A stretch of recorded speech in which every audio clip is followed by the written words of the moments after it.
یہ لڑکیاں سب سے بے نیاز اپنی اداؤں سے سب کو گھائل کرتی مدرسہ عزیزیہ کے دروازے سے گزر رہی تھیں کہ حضرت شاہ محمد اسماعیل رحمۃ اللہ علیہ کی نظر ان پر پڑ گئی۔ تو کیا شاہ صاحب آنکھیں بند کر کے چہرے پر رومال ڈال کر تیزی سے اس جگہ سے چلے گئے؟ نہیں جناب۔ حضرت نے اپنے ساتھیوں سے پوچھا، یہ کون ہیں؟ ساتھیوں نے بتایا کہ حضرت یہ طوائفیں ہیں اور کسی ناچ رنگ کی محفل میں جا رہی ہیں۔ حضرت شاہ صاحب نے فرمایا، اچھا یہ تو معلوم ہوا، لیکن یہ بتاؤ کہ یہ کس مذہب سے تعلق رکھتی ہیں؟ انہوں نے بتایا کہ جناب یہ دین اسلام ہی کو بدنام کرنے والی ہیں، اپنے آپ کو مسلمان کہتی ہیں۔ شاہ صاحب نے جب یہ بات سنی تو فرمایا، مان لیا کہ بد عمل اور بد کردار ہی صحیح، لیکن کلمہ گو ہونے کے اعتبار سے ہوئی تو ہم مسلمانوں کی بہنیں ہی، لہٰذا ہمیں انہیں نصیحت کرنی چاہیے، ممکن ہے کہ گناہ سے باز آ جائیں۔ ساتھیوں نے کہا، ان پر نصیحت کیا خاک اثر کرے گی، بلکہ ان کو نصیحت کرنے والا تو الٹا خود بدنام ہو جائے گا۔ تو کیا شاہ صاحب بدنامی کے ڈر سے اپنے ارادے سے پھر گئے؟ نہیں جناب۔ شاہ صاحب نے فرمایا، تو پھر کیا ہوا؟ میں تو یہ فریضہ ادا کر کے رہوں گا، خواہ کوئی کچھ سمجھے۔ ساتھیوں نے عرض کیا، حضرت آپ کا ان کے پاس جانا قرین مصلحت نہیں، آپ کو پتہ ہے کہ شہر کے چاروں طرف آپ کے مذہبی مخالفین ہیں جو آپ کو بدنام کرنے کا کوئی موقع نہیں چھوڑتے۔ آپ نے فرمایا، مجھے ذرہ بھر پرواہ نہیں، میں انہیں ضرور نصیحت کرنے جاؤں گا۔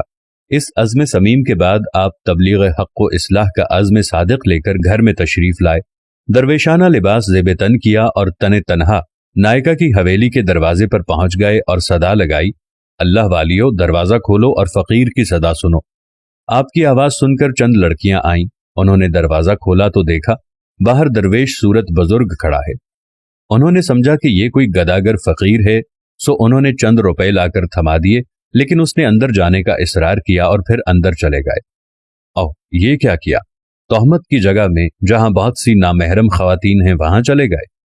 شاہ صاحب نے دیکھا کہ چاروں طرف شمع اور قندیلے روشن ہیں، طوائفیں تبلے ڈھولک کی تھاپ پر تھرک رہی ہیں، ان کی پازیبوں اور گھنگروں کی جھنکار نے عجیب سما باندھ رکھا ہے۔ جو ہی نائکا کی نگاہ اس فقیر بے نوا پر پڑی، اس پر ہیبت طاری ہو گئی۔ وہ جانتی تھی کہ اس کے سامنے فقیرانہ لباس میں گداگر نہیں بلکہ شاہ اسماعیل کھڑے ہیں، وہ جو حضرت شاہ ولی اللہ کے پوتے اور شاہ عبدالعزیز، شاہ رفیع الدین اور شاہ عبد القادر کے بھتیجے ہیں۔ نائکا تیزی سے اپنی نشست سے اٹھی اور احترام کے ساتھ ان کے سامنے جا کھڑی ہوئی، بڑے ادب سے عرض کیا، حضرت آپ نے ہم سیاہکاروں کے پاس آنے کی زحمت کیوں کی؟ آپ نے پیغام بھیج دیا ہوتا تو ہم آپ کی خدمت میں حاضر ہو جاتی۔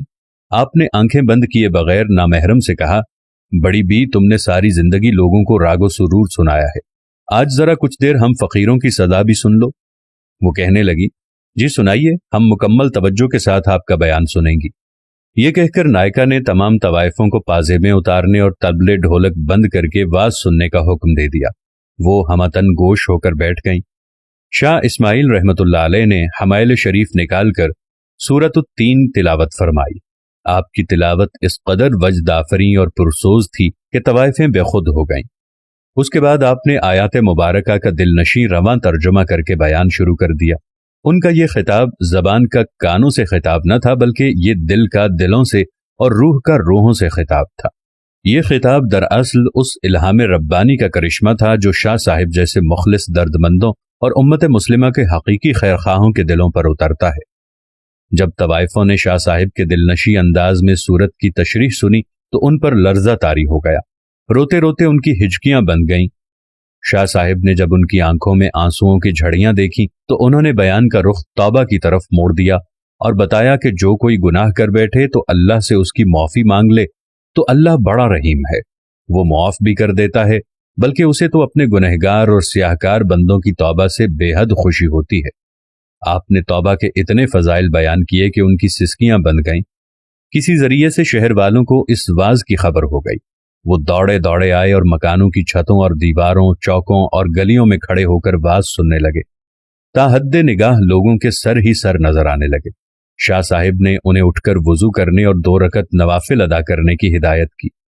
راوی کہتا ہے کہ جب وہ وضو کر کے قبلہ رخ کھڑی ہوئیں اور نماز کے دوران سجدوں میں گریں تو شاہ صاحب نے ایک طرف کھڑے ہو کر اللہ کے سامنے ہاتھ پھیلا دیے اور عرض کیا، اے مقلب القلوب، اے مصرف الاحوال، میں تیرے حکم کی تعمیل میں اتنا کچھ ہی کر سکتا تھا، یہ سجدوں میں پڑی ہیں تو ان کے دلوں کو پاک کر دے۔